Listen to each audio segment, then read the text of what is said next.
Ano gusto mo ulam, be? Nagpatimpla ako barbecue. Gibe, barbecue at kamatis, hehe. What's up, mga kamuging? Pasabay nga ako ng karne ng baboy at manok kay mama. At sa halagang 534 nga ay may meat na kami na pagkakasyahin ko ng isang linggo. At ang sabi ko nga kay Mudra Bells ay timplahan niya yung karne ng baboy ng pang barbecue.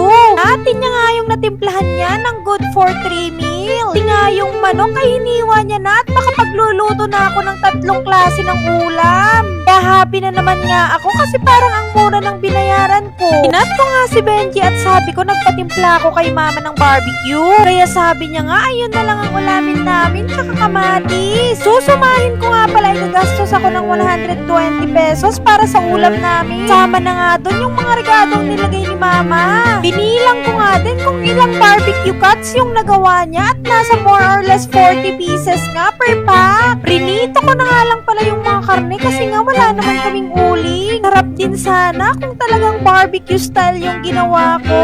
Pero sabi ko, stressin ko pa ba ang sarili ko? Taang mahalaga lasang barbecue siya, diba?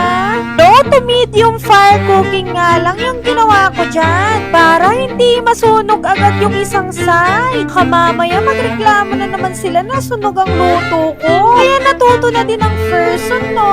Napakasarap nga ng itsura at feeling ko pet ko nang kumain. Kaso nga, hihintayin ko pa pala si Benji kasi 6 PM pa ang uwian niya. Di bale, at madami naman talaga akong makakain mamaya. Lalo na nga't paborito namin tong timpla ni Mama.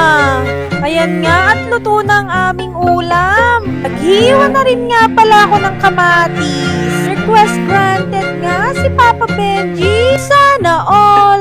Till our next vlog.